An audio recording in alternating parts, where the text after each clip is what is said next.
The eyes of the world are on Ukraine. We'll tell you about Russia's latest move and a controversial move by the Turnpike Authority. Hear who isn't happy about the agency's new plan. Plus, goodbye sweaters, hello flip-flops. Find out when the ice will finally be gone. This is OU Nightly.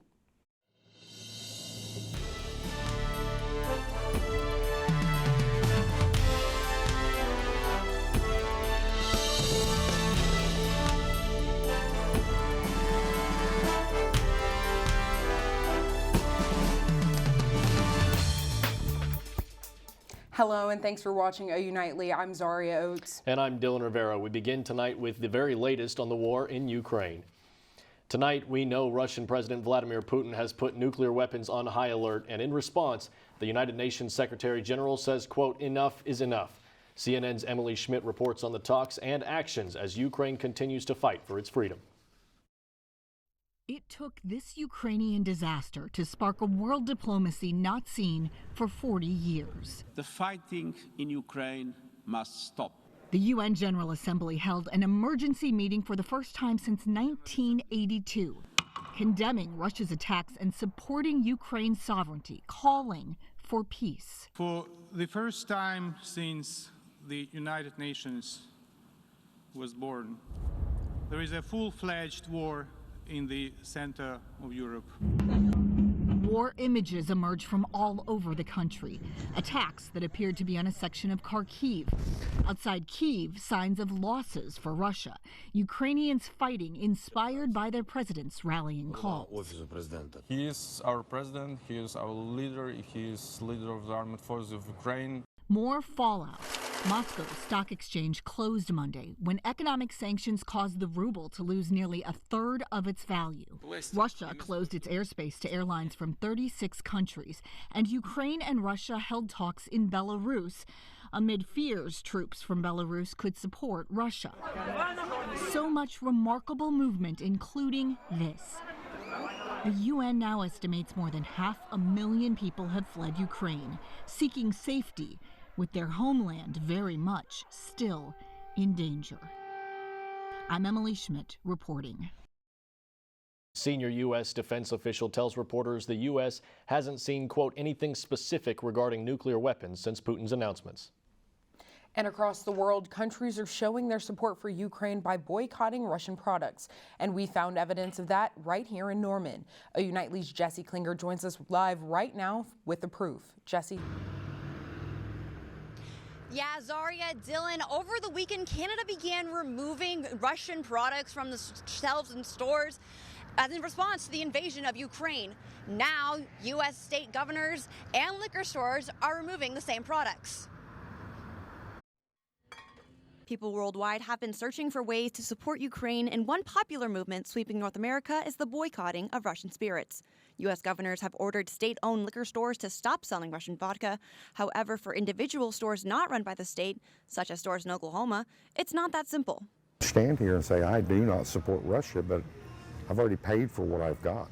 If it was something I could send back and get my money back, it'd be one thing. I'd love to do that, but the distributor's not going to. They could care less. According to the New York Post, Russian-style vodkas make up a small portion of the U.S. vodka market, as popular brands such as Grey Goose and Tito's have no Russian affiliation. Most of these vodkas are from Poland or France or Sweden. Tito's, #1 selling vodka in Oklahoma. That's where you should be spending your money. Svedka behind me is from Sweden, but a lot of Texas vodka in here. Smirnoff is not. It's got a Russian-sounding name, just like Tversky, and they're not Russian vodkas. While experts say this protest will not have a significant impact on Russia's economy or the conflict, the symbolic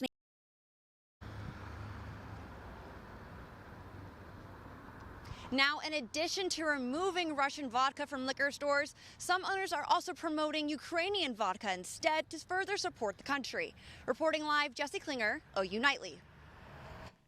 Thank you, Jessie. In Ukraine, efforts to keep Russia from taking over come in all shapes and sizes, from military-style weapons to homemade weapons created by families. OU Nightly's Kenzie Iserman has that story and more reaction from around the world from the News Center. Thanks, Dylan. Ukrainian citizens are helping any way they can as Russia continues to invade their country. Many are volunteering to be a part of the Territorial Defense Force for the Citizens Army. The challenge is citizens are so eager to join that there are too many volunteers. We're not afraid because we know that it's our home here. And we feel that if you won't have home, it's going to be it's better to die if not have a home. Yeah. Right now, some volunteers are even waiting days to sign up. A restaurant owner in San Diego is receiving threats because of the name of his restaurant. The restaurant name is Pushkin, and it has been in the Gaslamp district for 7 years.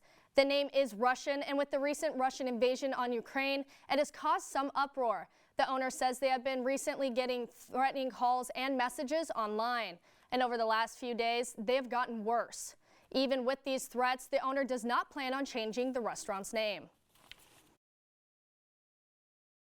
Terry in Maryland is devastated after finding tombstones destroyed. This is sad, you know. You figure this is a place where you can come and do prayer and pay respects to family, friends, relatives. Nearly 24 of these grave sites have been vandalized within this Ukrainian community in Baltimore. A police report has been filed and authorities are still looking for suspects. The cemetery gates are now shut and only families with a key can access the cemetery. And the International Olympic Committee has recommended Russian and Belarusian athletes be banned from all sporting events. Back to you. Plans for a new turnpike are sparking conversation. OU Nightly's Avery Gorman has more on how this affects Norman. Access Oklahoma announced a $5 billion 15-year-long plan to construct a new turnpike. Right here at 84th and Franklin, they're saying it's possible that the turnpike can come right through this area. Citizens of Norman are concerned about this plan because the turnpike could affect many homes and businesses in the area. I worry that it will lower business for Norman, local shops especially. If we cut through Norman or make a bypass, they will lose a ton of business. I'm from a small town in northeastern Oklahoma. When the toll roads went through there, it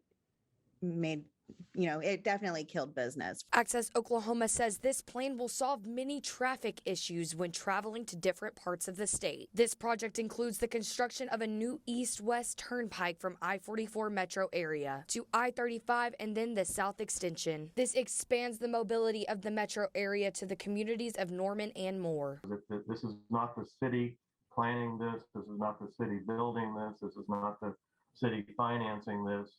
In my view, the city will have to adapt to this. For some residents of Norman, the effects outweighs the benefits for the city. I have a house off of Indian Hills Road, and I worry that my home value will go down for it. It's suspected that this turnpike could be around 25 miles long. Just to put that in perspective, I-35 is 7 miles through Norman, meaning that this turnpike could be 3 times the size of I-35. Avery Gorman, OU Nightly.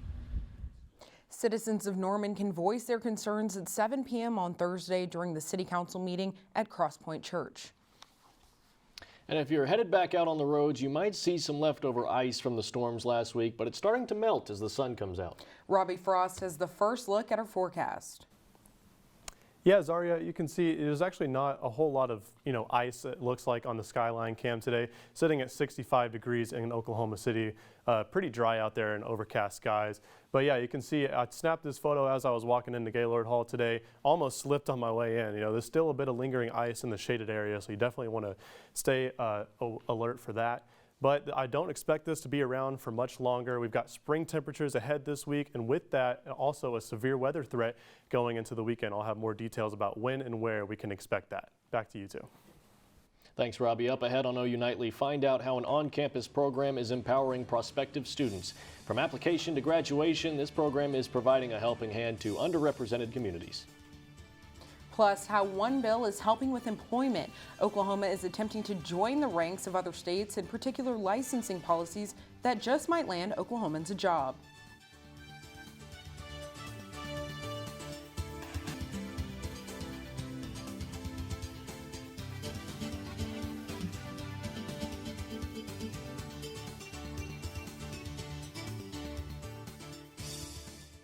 The University of Oklahoma is giving students opportunities from underrepresented communities. The Diversity Enrichment Program, or the DEP, operates out of Jacobson Hall. The program focuses on recruiting students of different races and backgrounds. And bringing in underrepresented students definitely brings a lot of diversity to the college. It brings in a lot of different backgrounds, a lot of different perspectives. The Diversity Enrichment Program offers help to students from the application process through college until graduation. And deadlines are coming up for Oklahoma lawmakers, and advocates for Ukraine went out to the state capitol over the weekend. Libby Dean has this and more in Capitol Report. Supporters came together over the weekend outside of the Capitol to advocate for the people of Ukraine. In response, the Senate approved a resolution today proclaiming support while addressing the historical ties between the state and the people of Ukraine.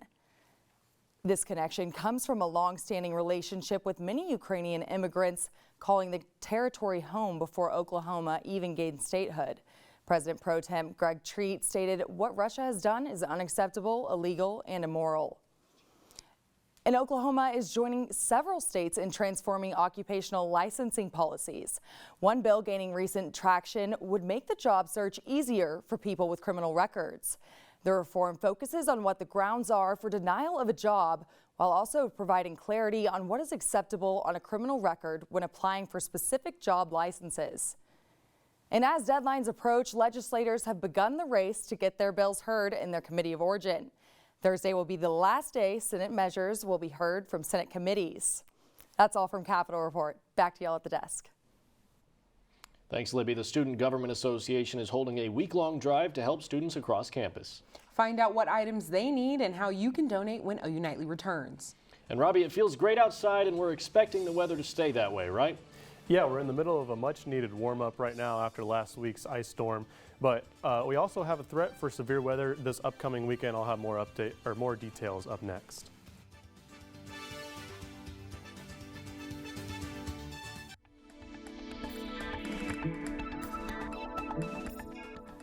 Welcome back to OU Nightly. Tomorrow is the first day of meteorological spring, and you can see we're already getting a bit of a head start. Mid-60s and even some 70s across the Oklahoma City metro. And when we go out statewide, you can see more 70s up in northwestern Oklahoma. And this trend will be around for a little bit. We do cool off again tonight. Normal is about 35, so this is about average for our lows. Tomorrow, though, we'll be seeing, more 70s. Really, it's more widespread tomorrow as well. 73 up in Enid, 71 here in the OKC metro.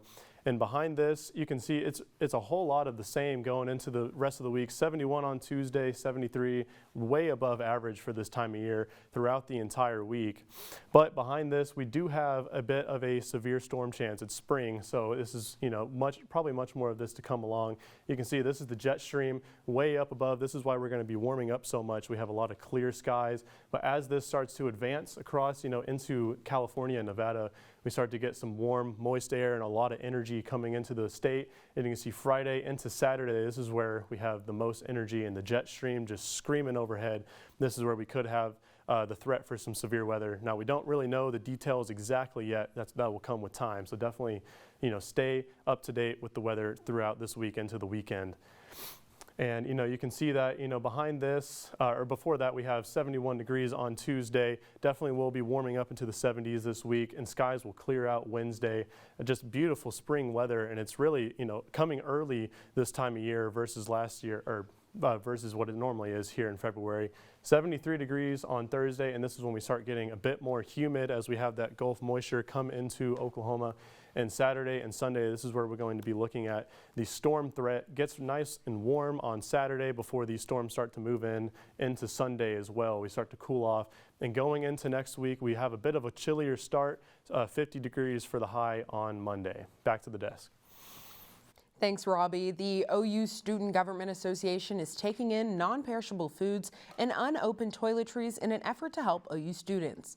Starting today, you can donate to the ongoing food drive with the OU Food Pantry, and doing so might benefit students in need. I think students should donate because hunger is a very unfortunately large problem in Oklahoma. 1 in 3 college students, 1 in 5 at OU face food insecurity. Menstrual products are needed now more than ever. Donations can be dropped off in boxes placed in the student union until March 4th. Well, it was Bedlam Saturday in Norman as the OU men's basketball team welcomed the rival Oklahoma State Cowboys to the LNC. Yeah, the game got a little too close for comfort for fans on both sides, didn't it, Tyler? Yeah, guys, everyone in the Lloyd Noble Center was holding their breath for the end of the Bedlam matchup. I will take you into overtime of that ending. And women's basketball honored a legend in a home doubleheader for Sooner basketball. Find out who next on OU Nightly.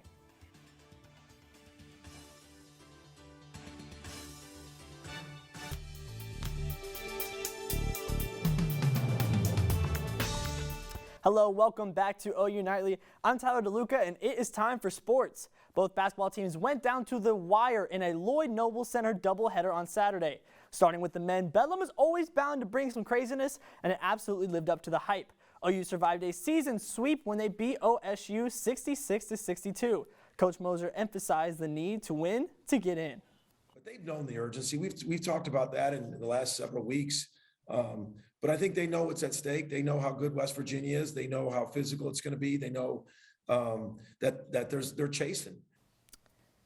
And the insanity on the hardwood did not slow down when the women took the court against Kansas State. The Sooners needed the full 40 minutes to beat the Wildcats, but were able to pull it off 72-69 with a game-winning three from Taylor Robertson. OU was able to hold a Yoka lead to just 13 points after she scored a national record 61 in the previous matchup. On top of celebrating the win, former head coach Sherry Cole saw her name go to the rafters. People ask me sometimes, what's your greatest reward from coaching? And those things up there are super fun. I got to tell you, that was fabulous, and I love those accomplishments so much, but it's not even close. My greatest reward in coaching, you're looking at them right here.